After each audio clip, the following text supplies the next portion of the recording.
Teasing the 7-foot alien warrior backfired now. She's declared me her mate. Jake. Morgan never meant to flirt with a war goddess. He was just trying to survive a boring assignment at the edge of the galaxy.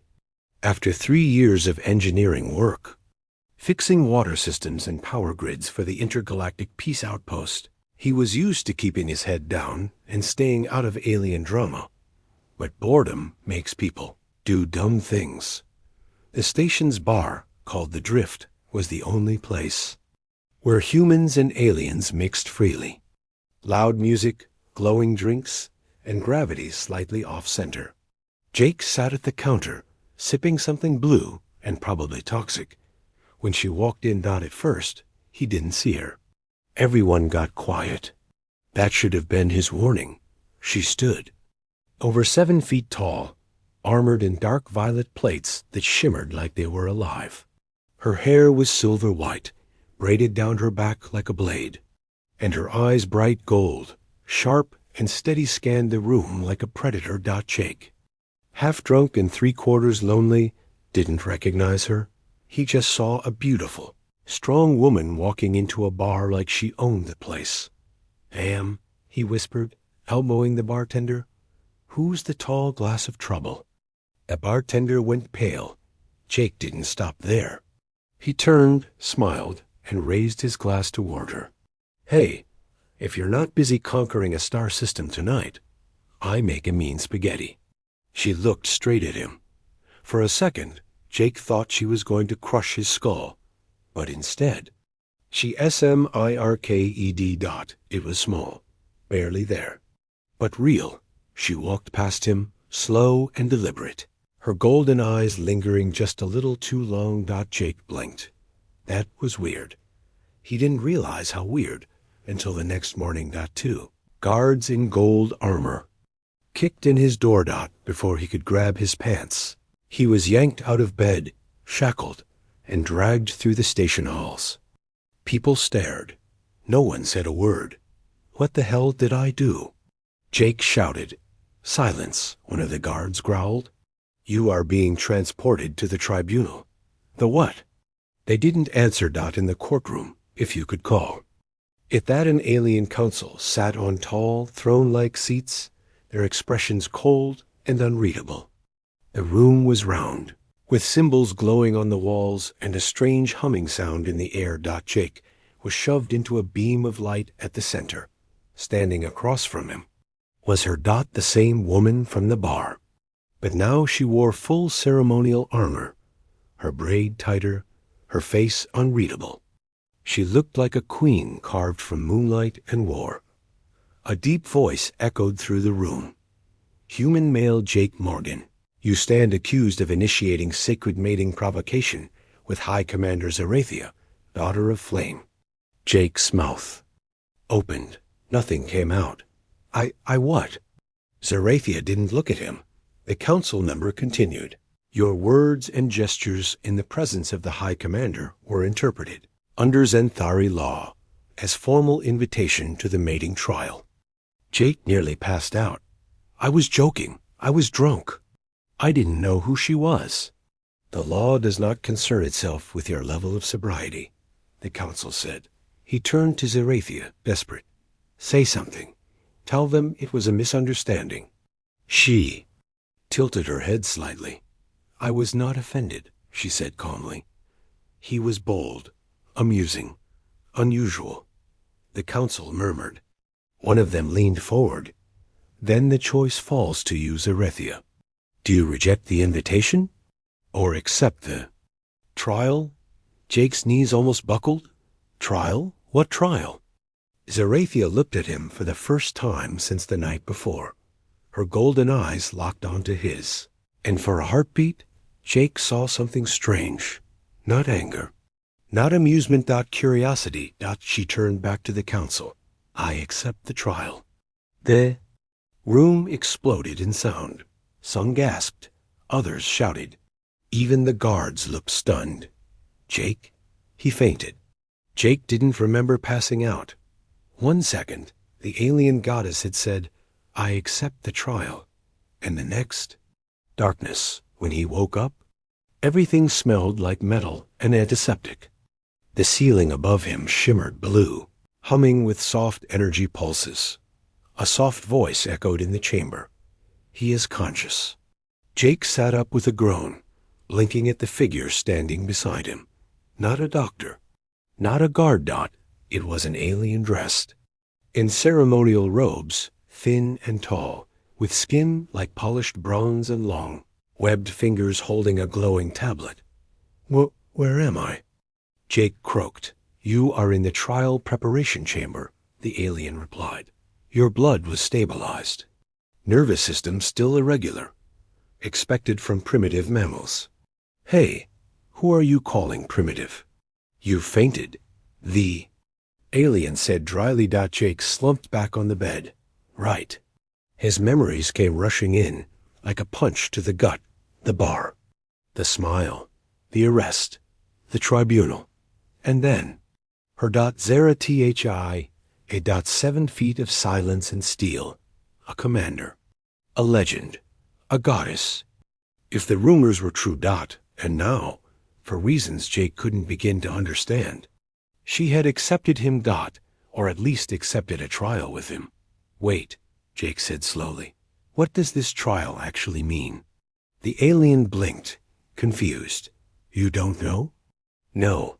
I thought she was just gonna, I don't know, challenge me to a duel or vaporize me or something. The alien made a strange noise, like a cough and a laugh mixing. Human. By Xenthari tradition, a mating trial is a sacred process.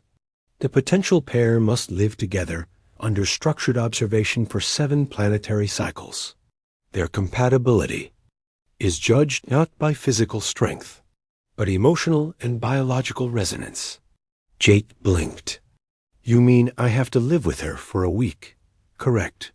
You will eat together, sleep near each other, perform daily rituals, all under the eye of the high evaluation circle. Jake's face went pale. Wait, sleep near her? What if she decides I snore too loud and stabs me in my sleep? The alien looked amused. That would be an unfortunate score for your compatibility. Great. He was in a cosmic dating show with a war goddess who could crush tanks with her thighs. And he hadn't even asked for this. You may dress, the alien said, placing a folded robe on the edge of the bed. She awaits. Jake sighed and stood, muttering under his breath. I'm so getting fired. The room where Xerathia waited was circular and glowing with pale lavender light. She stood near the center, hands clasped behind her back, armor gleaming under the dome. She didn't speak when he entered. Jake cleared his throat awkwardly. So, roommate. She turned slowly. You recovered quickly. That is a good sign. Yeah, humans are stubborn. We bounce back. She stared at him for a moment. Not with contempt, but analysis. You lack symmetry, she said calmly. Gee, thanks. But your eyes are steady, she continued. Not many males look directly at me, Jake swallowed. I have a bad habit of not knowing when to be afraid. Xerathia stepped closer. Her presence was enormous, not just physically, but in gravity. She moved like a queen used to silence and obedience. And now, somehow, he was stuck in her world. I did not choose the trial out of mercy, she said softly. Your gesture was clumsy, uncultured, but it sparked something. Jake tilted his head. A desire to see me humiliated in public? No, she replied. Curiosity. No human has ever dared speak to me like that. Not without fear. Jake smiled weakly. We're known for poor decisions. She circled him once, slowly. The council will be watching. If we are incompatible, I will reject the bond. You will be released. And if we are compatible? She stopped. Her eyes glowed brighter for a heartbeat. Then you will belong to me. Jake coughed. Can we go back to the part where I just fix broken toilets? Over the next few days, things got stranger. Jake was given quarters connected to Xerathia's. The walls were transparent when she allowed them to be, giving him flashes of her nightly meditation standing still for hours, surrounded by floating knives they ate together, mostly strange fruits and protein gels. She watched how he chewed. She asked about his childhood, about Earth, about his feelings toward war. Jake joked. She didn't laugh, but her eyes softened. Just a little. On the fourth day, they performed the binding touch, a Xenthari ritual where their palms were pressed together over a pulse stone. It glowed. The observers took notes. Xerathia did not look away, but Jake noticed something else. Not whispers. Everywhere they went, other Xenthari soldiers stared. Some sneered. Some looked disgusted. One night, as they walked through the corridor of observance, a high-ranking male warrior stepped into their path. He was nearly as tall as Xerathia, but broader, clad in ceremonial red armor. "Xerathia," he said coldly, "you disgrace your bloodline." Jake stiffened. The male continued, "This human is weak. A joke. If you want companionship, take one of your own." Xerathia stepped forward. "You overstep. I challenge his place." The male growled. "According to Rite 47A, I may demand a combat evaluation." Jake blinked. "Wait, what combat?" The council member nearby nodded. "The challenge is valid." Xerathia looked at Jake. For the first time, he saw concern. "He may not survive," she said quietly. Jake's heart pounded. And then he did something stupid? He stepped forward and said, "Then teach me." Xerathia's eyes locked on his. They didn't glow this time. They burned. Jake hadn't slept. He sat on the cold training floor of the Xenthari combat chamber, wrapped in a thermal cloth, trying to remember if he'd signed up for this during enlistment orientation. Optional death by gladiator wasn't on any form, he remembered. Across from him stood the reason he was still breathing. Xerathia. She hadn't spoken since the challenge had been issued by the red-armored warrior. His name was Varric, a traditionalist, heir to a warrior house older than some stars. And apparently, he had a problem with a human sharing the air beside Xerathia. Jake couldn't blame him. "I don't stand a chance against him," Jake said finally. Xerathia turned from the wall where she'd been meditating. "That is true," Jake snorted. "Thanks for the confidence boost. But," she continued, "you are still alive because you intrigued me. And if you wish to remain that way, you must listen." She walked over, crouching before him. Even lowered, she was nearly eye level. Her silver braid hung like a blade, and her eyes, always fierce, seemed more focused now, sharper, protective. "There is a path through this," she said quietly. Jake's heart beat faster. "I'm listening." "You are not a warrior," she said. "You are something else. Quick, observant, human. Not sure that last one's a compliment around here." Xerathia touched his forehead with 2 fingers, gesture that sent a strange warmth down his spine. "It is more valuable than you think." She moved to a rack and pulled out a set of flexible training armor, clearly not designed for humans. She tossed it at him. "You will fight tomorrow. You cannot win through strength, so we will use everything else." Jake caught the gear and nodded slowly. "Mind if we start with how to not die in the first 30 seconds? That night was a blur of drills and pain. Xerathia didn't go easy on him. She trained him the way her people train soldiers, fast, brutal, relentless. But she adapted. She watched him. When he stumbled, she corrected. When he improved, her eyes lit up not with pride, but with calculation. "Again," she barked. As he dodged under a swipe, he panted, sweat pouring. "You know, I had a desk job.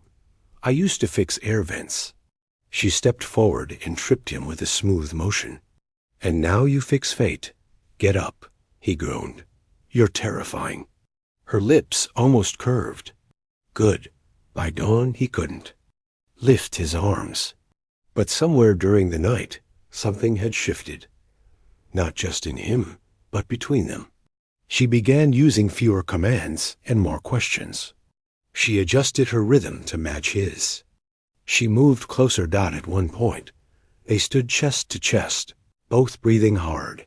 Xerathia reached out and touched his chest lightly, just over his heart. "You burn hot," she murmured. "Too fast. Too bright."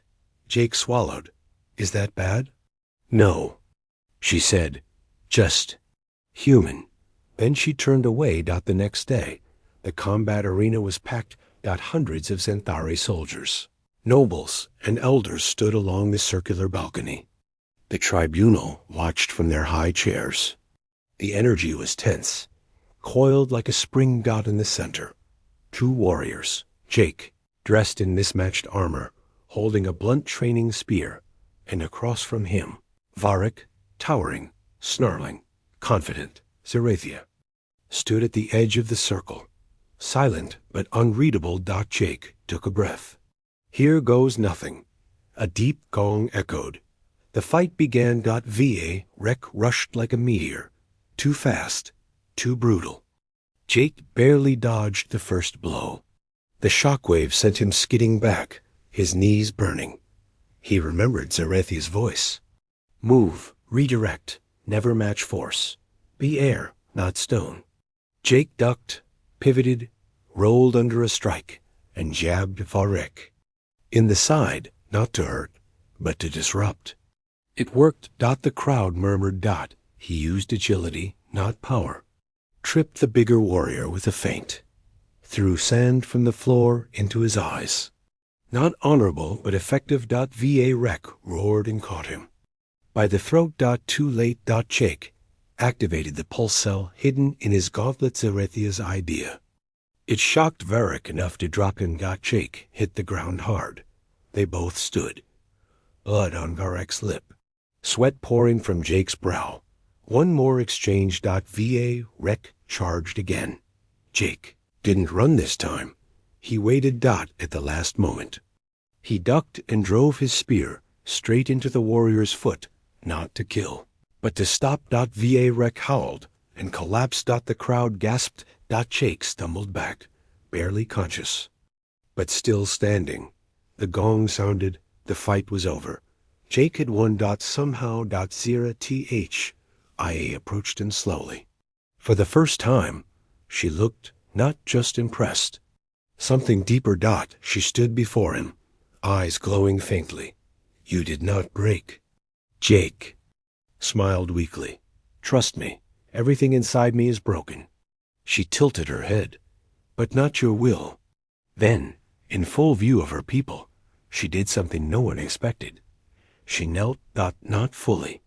Just one knee, a warrior's bow. To him, the balcony erupted in murmurs. The tribunal stirred, but Xerathia stood again, proud and tall, and turned to the council. "I confirm his trial," she said. "He has proven himself. I accept his presence." The high judge stood. "Xerathia, if you do this, you forfeit your right to the next command. You will lose your place in the Legion." Xerathia glanced at Jake, then back. "I know." The council whispered. Shocked. Jake stepped forward. "Wait, you don't have to do this. You shouldn't." Xerathia looked at him. "You did not run." "Neither will I." But the consequences weren't over. A new voice echoed from the hall.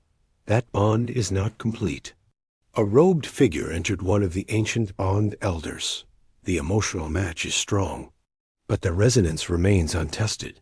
If you want to claim the human, you must give him the right of fire." Xerathia's face tightened. Jake frowned.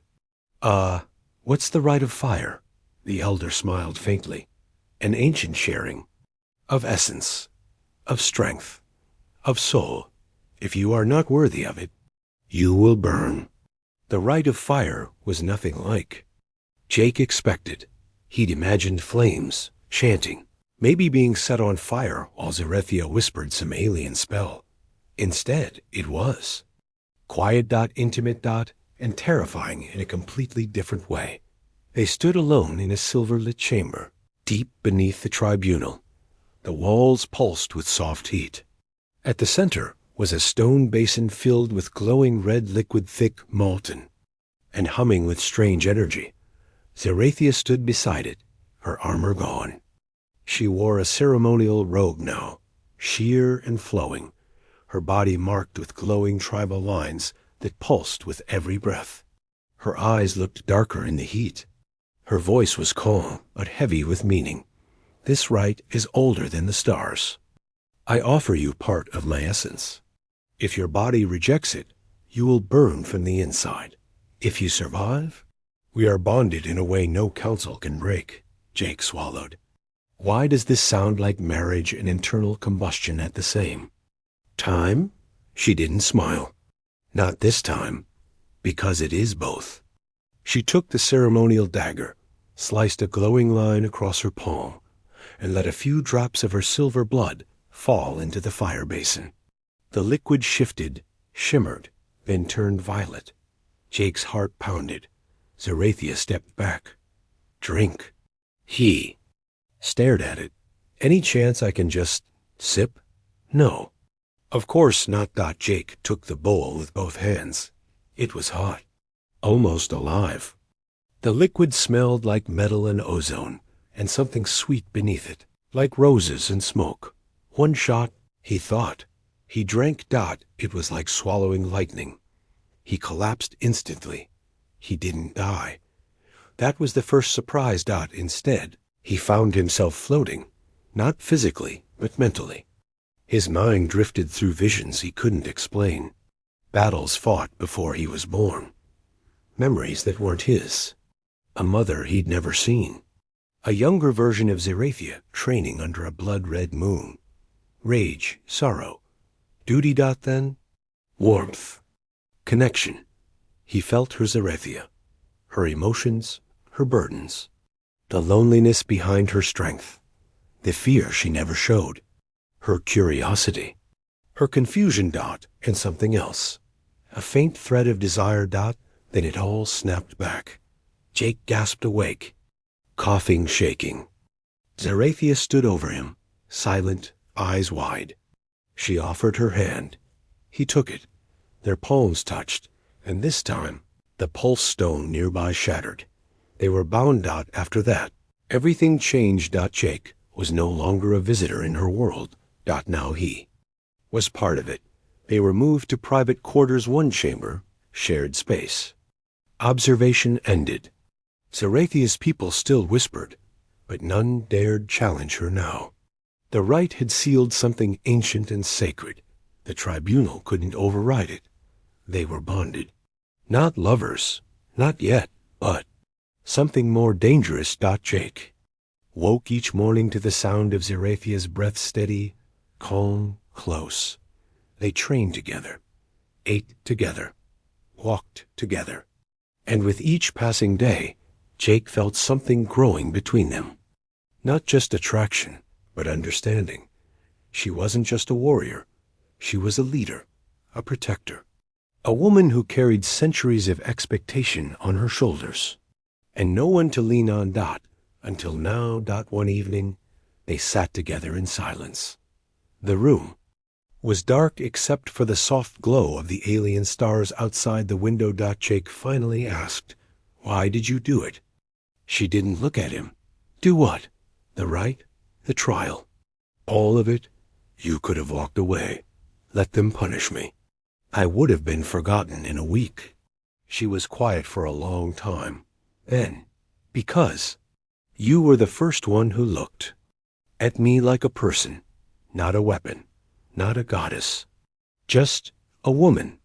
Jake looked at her, surprised. You are a goddess. Xerathia's eyes flicked his. There was something vulnerable there now. I wasn't always. But closeness brought complications. On the 5th day of their bond, everything fell apart. It started with a gift. Jake had been wandering through the trade quarter, now allowed to move freely again, when he found a small Earth-style flower in a biodome. It wasn't much, just a blue blossom with delicate petals, but it reminded him of home. He brought it to Xerathia. She froze when he offered it. "What is this?" she asked. "It's a flower," Jake said. "Where I'm from, people give them to someone they care about." Xerathia's expression changed instantly. Her shoulders stiffened. Her eyes narrowed. "You assume much, human." Jake blinked. "What?" "No, I mean, I just thought you misunderstand our bond." She turned away, sharp and distant. Jake felt his heart drop. "I didn't mean to insult you," he said. Xerathia didn't reply. The next day she didn't speak to him. Training was silent. Meals were short. Her gaze avoided his. The warmth between them vanished like smoke. Jake didn't understand what he'd done until the robed alien elder found him in the hall. "You gifted her a morning flower," the elder said flatly. Jake stared. "A what?" "That flower blooms only on Xenthari burial grounds. It is a symbol of grief and farewell." Jake wanted to punch a wall. He found Xerathia sitting alone, high above the training dome, where the stars were brightest. He approached, slowly, sat beside her. Said nothing at first. Then, softly, "I thought I was giving you something beautiful. I didn't know what it meant here." She didn't turn, but her voice was gentler than before. "You reminded me of someone I lost." Jake looked at her. "Who?" "My sister," she said. "She died in combat. She was the only one who ever defied our father. She gave me that same flower when I became a commander." Jake's throat tightened. "I'm sorry." They sat in silence for a while. Then Xerathia whispered, "When you touched the flame, I felt everything. Your memories, your pain, even your humor." Jake chuckled dryly. "Embarrassing." "No," she said. "Comforting." She turned to him finally. Eyes soft. "We're not so different. You and I both born into roles we didn't ask for." Jake smiled. "At least you look cooler doing it." She actually smiled back. It changed her face completely. Later that night, as they sat in the warm glow of the chamber light, Jake reached out, and this time she didn't pull away. He touched her hand. She held his. No words, just heat, and the quiet realization that they were no longer pretending. But outside, war was brewing. News arrived the next morning. The rival faction that opposed Xerathia's bond with Jake had declared her a heretic. They were mobilizing ships, troops, alliances. Xerathia was summoned before the Grand Tribunal. "You may dissolve the bond to restore balance," the council offered. She looked at Jake. Then answered in one word, "No." The bond was official. The passion was real. But now, the galaxy had something to say about it. Xerathia's refusal to dissolve her bond with Jake spread across the Xenthari systems like wildfire. It wasn't just defiance. It was heresy. A sacred warrior bonded with a human, a species known for chaos, emotion, and weakness. The elders called it unnatural. The nobles called it dangerous. And the military? They called it treason. Xerathia was stripped of her command. Her flags were lowered from the sky bastions. Her name was removed from the legions. War chant a disgrace, worse than death. Jake stood beside her as it all happened. Powerless. Watching. The woman who had risked everything for him be torn apart by tradition, law, and legacy. "You don't have to keep choosing me," Jake whispered as they stood in the echoing silence of the stripped Hall of Honor. Xerathia didn't turn. She stared at the empty wall where her battle banners used to hang. "You didn't run," she said softly, "so I won't either." Jake's voice broke. "But they're going to come after us." "They already are." That night, as the twin moons of Charveil rose over the horizon, a strange energy moved through the air. Soldiers marched silently through the capital. Whisper nets buzzed. Messages passed in secret channels. A splinter faction, the pure blood ascendancy, issued an ultimatum. surrender the human, end the bond, or face holy cleansing. They weren't bluffing. 12 hours later, a warship appeared in orbit, the Righteous Fire. The Ascendancy's flagship. Jake stared at it through the glass dome of their shared chamber. His stomach turned. Do you think they'll actually attack? Xerathia didn't respond. She was already suiting up. Not for battle, but for something worse. Negotiation. The next morning, under the burning sky of Xenthari Prime, Jake stood with Xerathia at the council spire. The tribunal had reluctantly agreed to a somewhat one final attempt at peace. But the moment the Ascendancy's representative walked in, Jake felt the air tighten.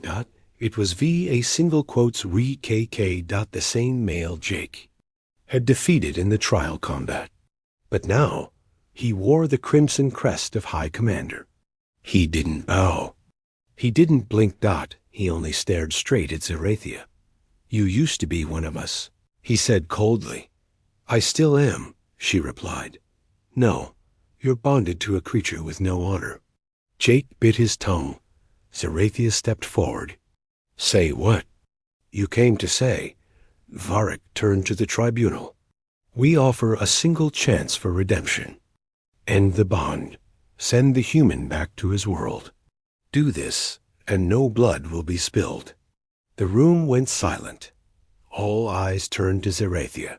Even Jake held his breath. She looked at Varric, then at Jake. Then stepped forward. And said, No. The sound that followed was a declaration of war. Varric didn't shout. He didn't threaten. He simply nodded. Then turned and left. Jake reached out, touched Xerathia's hand. You know he's coming back with guns, right? She didn't look at him. He'll come for me. Not just to kill me, but to take you. Jake's stomach twisted. Then we fight, he said. Xerathia finally looked at him. You've trained for a week. Jake shrugged. I'm a fast learner. She stepped closer. Their foreheads touched. And for a moment, the world went quiet again. Just the two of them. But war waits for no love. Ascendancy launched a strike at dawn. Drones hit the outer defense grid. Stealth troopers sabotaged power nodes. Civilians screamed through the streets as plasma fire lit the horizon. Xerathia took command of the last loyal warriors left. Jake stood beside her, not as a soldier, but as something stranger. A symbol, a reason, and possibly a weapon. Because something had changed since the rite of fire. Jake felt it in his bones. His reflexes were sharper, his thoughts faster, his emotions deeper. Xerathia's essence hadn't just bonded with his spirit, it had begun to rewrite him. When he touched the terminal, the Xenthari system responded like he was one of them. When he entered battle simulation, he moved faster than he should have. He was angry. The lights in the room flickered. And now he stood on the front line, feeling more alien than human. Xerathia noticed. You're changing, she said. Jake nodded. So are you. During the first wave of the assault, Jake stayed at the command deck, managing energy flows, communications, shield redirects. But on the second wave, he grabbed a plasma blade and joined the squad. Xerathia didn't stop him. You'll die, her second-in-command warned. Jake smiled. Maybe, but not without a fight. What followed was chaos. Smoke, screams, explosions lighting the sky. Jake moved like a man on fire. He wasn't the strongest, but he was fearless. When a drone targeted Xerathia, he threw himself in the way, took the blast in the ribs, fell hard, barely breathing. Xerathia caught him. Held him. He looked up through bloodied lips. Did I impress you yet? She stared at him. Then whispered, You idiot. And kissed him. It wasn't soft. It was war. It was fury and love and grief and hope. And in that kiss, something triggered. A resonance pulse. The energy between them spiked. Everyone around felt it, even the enemy. The pulse echoed across the battlefield. disabling drone signals and disabling part of the Ascendancy's uplink grid. Jake blinked. What the hell was that? Xerathia helped him stand. I don't know. He winced. Well, it's going to make the next date awkward. After the battle, the tribunal demanded answers. Xerathia stood before them, blood on her cheek, fire in her eyes. You all said this bond was weakness, she declared. But we just ended a war with it. Jake stood beside her, pale but standing. Of the elders leaned forward. Then what is he now? Xerathia looked at Jake, then said, He is not my servant, not my mistake, not my prize. She stepped forward. He is my equal. The war was over. But peace had a price. Xerathia and... Jake stood victorious on the ashes of tradition, her banner raised once more, not by decree, but by proof. They had fought the Ascendancy. They had survived. But beneath the streets of Xenthari Prime, something ancient had woken the resonance pulse they triggered born of the bond. The kiss, the union had echoed deeper than sensors could reach. Past the catacombs, past the ruins of the first temple, it touched the vault of equilibrium, and the vault responded. At first, it was subtle lights flickered in unison across the capital. Old carvings on stone glowed faintly. A few elders collapsed mid-ritual, clutching their chests and whispering forgotten words. Then, a message arrived, not through comms. Through the sky itself, a symbol burned across the moons, two hands entwined, one glowing red, one blue, ancient, forbidden. A prophecy long denied. Xerathia froze when she saw it. Jake was at her side, bleeding from his last battle, but alive. Is that? He asked. Her voice was hollow. It means we crossed a line no one has crossed in 10,000 years. Jake looked at her, confused. We bonded. We fought for each other. Isn't that what your people believe in? She didn't meet his eyes. It's more than that now. You've changed. And so have I. And something old, something buried, just recognized us. Jake's blood ran cold. That night, the Guardians of Balance arrived. Tall, robed figures cloaked in shadow and light. They weren't military. They weren't political. They were keepers of order, and their only loyalty was to balance itself. Xerathia bowed before them. Jake didn't. One of them stepped forward, eyes glowing with shifting color. You have disturbed the vault. The human's essence now carries echoes of Xenthari's spirit. The union is no longer symbolic. It is becoming permanent. Jake looked to Xerathia. What do they mean by permanent? The Guardian spoke directly to him now. You are transforming, human. The rite of fire unlocked your potential. The resonance pulse accelerated it. Your DNA is shifting. Soon you will no longer be purely human nor Xenthari. You are becoming something new. Jake's breath caught. What happens if I finish changing? The Guardian's voice was solemn. You will not be allowed to return to Earth. Your presence would disrupt your species. You would become a beacon, a threat. Jake blinked. So I lose my home? The Guardian nodded. Or we can sever the bond. Jake looked to Xerathia. And for the first time? She didn't speak out later that night. Jake sat alone in the observatory chamber, staring out at Earth's star. Far away now, distant, fading. He didn't cry, but something inside him cracked. I'm losing myself. He whispered. He didn't. Noticed Xerathia enter. She stood behind him for a long moment before sitting beside him in silence. Then, softly, I didn't want this either. Jake looked at her, pained. What do you want? Xerathia answered without hesitation. You, he smiled bitterly. Even if I'm not me anymore? She touched his face. You're more you than you've ever been. Jake closed his eyes. Then, opened them. Tell me the truth. If I walk away, and we break the bond, would that save your position? Your legacy? Would your people forgive you? Xerathia hesitated, then nodded once. Jake looked down. So I get to choose, lose myself, or lose you. Her fingers brushed his hand. No, she said. You get to choose who you want to be. At sunrise, the guardians returned. Jake stood at the center of the temple, Xerathia behind him. You have until the light crosses the altar, the lead guardian said. Then your choice must be made. Stay and complete the transformation, or leave and return to your world untouched. Xerathia stepped forward. I'll accept the consequences. Banishment, trial, whatever comes. But Jake stopped her. No, he said quietly. This is mine to carry. The sun crept across the altar stone. Every heartbeat a TUNDERCLAP. Jake closed his eyes.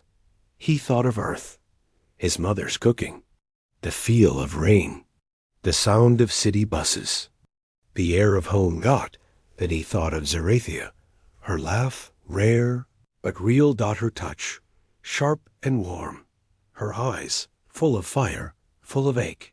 He opened his eyes. I choose her. The light crossed the altar, and the transformation began. Jake collapsed to his knees as waves of heat rolled through him. His bones screamed. His mind split, memory, instinct, emotion colliding like stars. He saw everything again.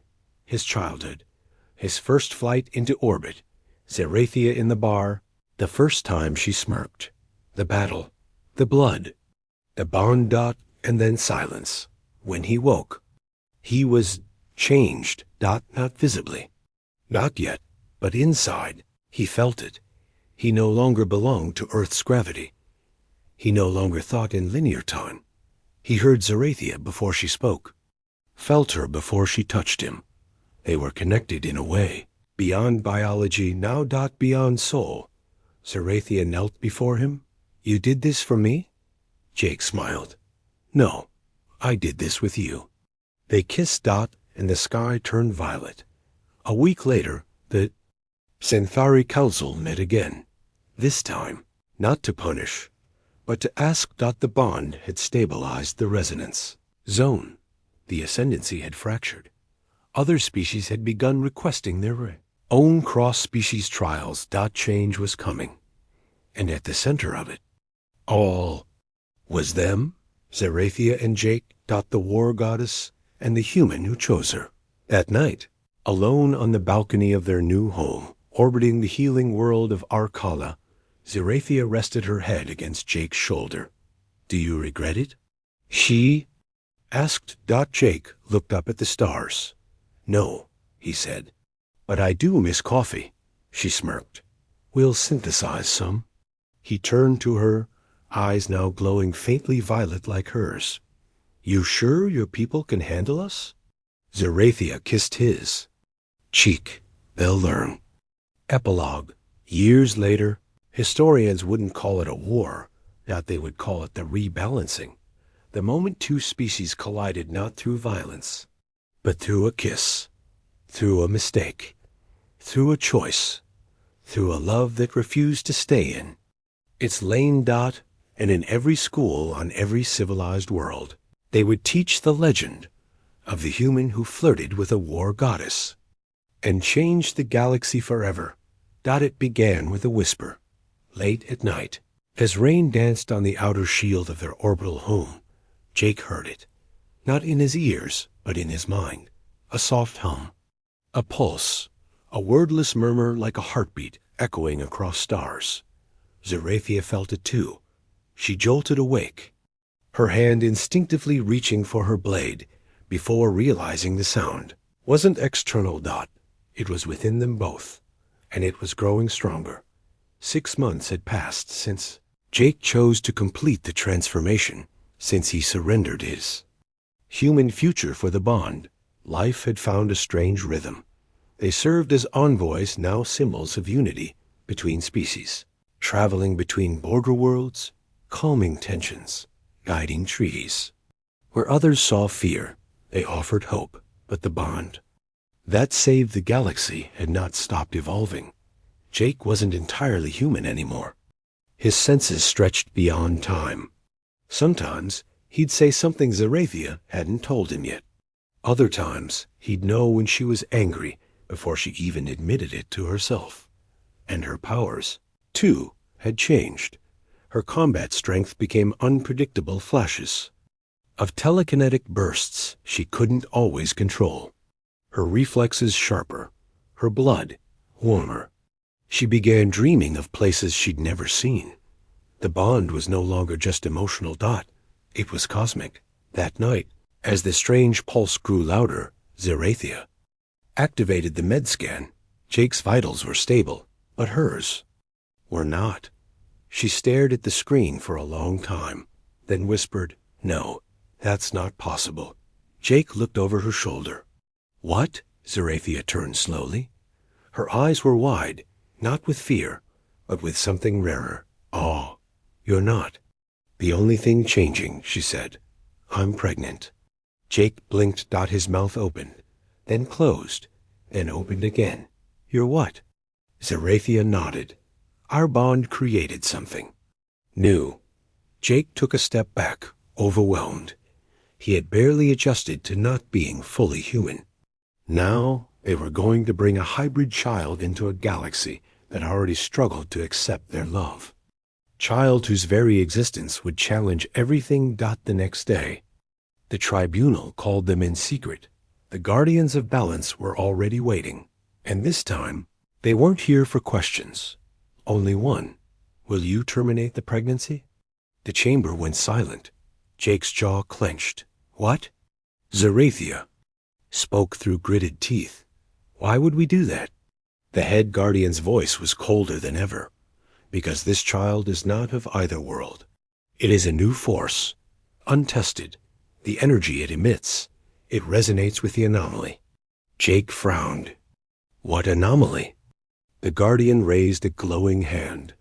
A projection appeared in the air star, shifting, light bending, and at the center, a void, not blackness, negative existence, a rip in space. Grip in space, we call it the breach. It appeared the day your resonance ignited. It feeds on imbalance.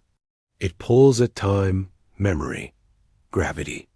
Xerathia stared at the projection dot, and then it hit her. "You think our child is connected to it?" The guardian nodded once. "It is not evil. It is not good. It is unknown. And the last time something unknown was born from bonded species." He didn't finish the sentence, but the meaning was clear. Jake stepped forward. "Then teach us. Help us guide it, protect it." The guardian's glow flickered. "Or destroy it." They left in silence. Back on their ship, Jake couldn't stop pacing. His heart thundered. His mind raced. "I'm not losing a child. I didn't even know we could have," he said. Xerathia was silent. She stood by the observation deck, staring at the stars. "Say something," Jake pleaded. She turned, and when she did, her eyes weren't fierce. They were scared. "I don't know what this child will be," she admitted. "But I know this. If the breach grows, we may have created something that can either heal it or fuel it." Jake stepped closer, took her hands. "Then we protect it together." Xerathia whispered, "Even if the galaxy turns against us?" He didn't hesitate.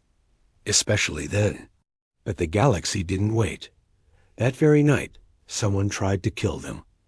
A cloaked assassin, silent, fast, and familiar. Jake caught a glimpse of the attacker's face during the fight. It was one of Xerathia's former students, the girl who once saluted her with pride, now trying to stab her through the heart. Xerathia deflected the blow. Jake shot the attacker in the leg before she could flee. They didn't kill her, but what she said before collapsing chilled them both. "It's not a child. It's the end of balance.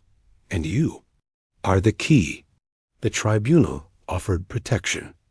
A lie wrapped in protocol. Jake and Xerathia vanished, went dark, took a rogue ship, and left Xenthari space. They traveled for weeks through forgotten wormholes, abandoned moons, and derelict space stations, following whispers, stolen records, myths. Finally, on the edge of known space, they found it, the Vault of Echoes, the original temple where the first Xenthari bonded with an off-world species over 20 millennia ago. The one erased from history, buried, hidden. Inside, they found carvings of a child, a being with eyes like fire and skin like light. The prophecy written around it, read, "One born of stars and soil shall bring the breach to stillness or scream. The bond that births them will defy time. Love shall ignite or unravel." Jake touched the carving, and the walls began to glow. Xerathia clutched her belly. The child inside kicked, and a voice not hers, not Jake's, echoed in the chamber. "I hear the breach. I am not afraid." For 3 days, the temple remained alive. The Vault of Echoes, once a dead ruin, now pulsed with quiet energy. Symbols relit, walls shifted. Old machinery hummed back to life, singing in forgotten tones. At the heart of it all, Jake, Xerathia, and the unborn child between them. They didn't eat, barely slept. The moment Jake had touched the carving, something had awakened, not just in the temple, but in space itself. Across the Xenthari core systems, ancient devices lit up. Starships dormant for centuries powered themselves. A long dead satellite began broadcasting coordinates, pointing back to the vault, but stranger still were the voices. They came in flashes, in dreams. Sometimes a whisper in Jake's mind, other times a sound only Xerathia could hear. But once, they both heard it, a child's voice. Soft, calm. And powerful. "I can see the edges of time. You don't have long." Xerathia clutched her stomach. The child was still weeks from birth, but the pulse it radiated had grown stronger. It vibrated through walls, through thought. Jake placed his hand over hers. "She's conscious, isn't she?" he asked softly. Xerathia nodded. Her voice shook. "More than conscious. She's aware of everything, and she's afraid." Jake swallowed. "Of what?" Xerathia didn't answer. She didn't need to. They both knew. The breach, far away, on the edge of charted space. The breach pulsed again. This time, it spoke back, a signal raw, broken, spread like static across the nearest moons. A message no one could translate, except for the unborn child, who suddenly whispered in Xerathia's mind, "It's not alone." Xerathia froze mid-step. Jake saw her eyes widen. "What is it?" he asked. She looked at him with something she hadn't shown in months. Real fear. "The breach isn't just a tear in space," she said slowly. "It's a womb. Something is trying to be born. And it's not like her. It's older, angrier, and hungry." The next day, 3 ships arrived at the vault. Not enemies. Not all eyes. Seekers. Outcasts. Monks. Scholars. Forgotten empires. They came, without weapons, broadcasting the same signal. "We heard the echo. We seek the child." Jake met them at the gates with a blaster in hand. Xerathia stood beside him, armor glowing faintly with her pulse. "You're not taking her," Jake warned, but the seeker leader, a 4-armed elder with crystal eyes, only bowed. "We come to kneel, not steal," he said. "She is the bridge."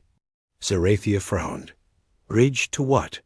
The seeker only smiled. "To what comes next." Later that night, the child spoke again, this time through the temple itself. Walls shimmered with light. Dust danced upward like memory. And in the main chamber, a column of blue flame spiraled up to the ceiling, forming her voice in the air. "He's coming, the one born in silence, the unmade. I must be born before he steps through." Xerathia cried out, grabbing her belly. Pain seared through her like lightning. Jake caught her just in time. Blood silver and glowing dripped between her legs. Emergency. Protocol activated. The vault created a birthing chamber from its own wall stone, bending, forming light platforms and medical nests, as if the temple itself was preparing to deliver the most important being in the galaxy. But something was wrong. The child's energy was flickering. Xenthari convulsed. Her veins glowed. Her voice fractured. Jake clutched her hand, shaking. "Stay with me? Stay with me, please," Xenthari gasped, her voice broken.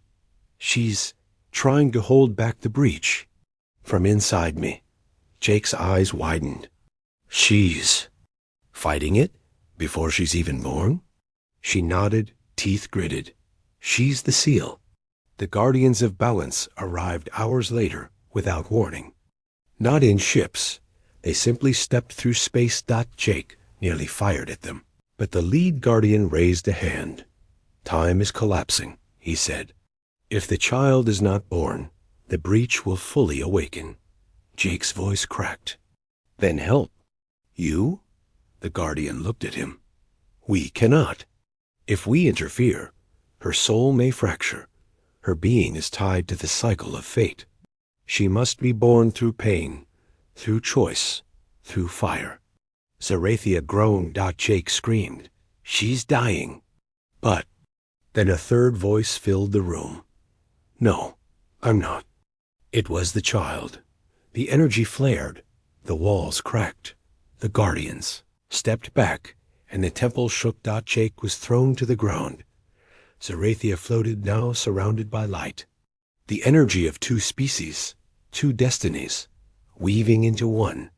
Her armor cracked, revealing the glow of her soul. The child's voice filled the chamber. "I will not be born like others. I will not cry. I will arrive awake." A beam of light shot into the sky. Ships across systems felt it. A song heard in dreams. In metal, in gravity itself. And then silence. The next moment, Xenthari collapsed, barely breathing. Jake ran to her, heart pounding, eyes stinging, and there, in her arms, glowing with violet gold light, was a baby. Eyes already open. No cries, only watching. She blinked. Then whispered, "Hello." Jake staggered. She spoke. "She's talking already." The baby tilted her head. "He's here." Jake froze. "Who?" She pointed upward. At the stars. The breach had opened, and something was stepping through. Above the vault, the sky tore open like paper on fire. A shape emerged. Not a ship, not a god, a thing of void and memory, older than stars, screaming in the silence. Jake held his daughter close. Xenthari stood, weak but fierce, and together they faced the impossible. Child, the only being who could stop what was coming, rested in their arms, eyes glowing. Smiling. And whispering, "Let me speak to him."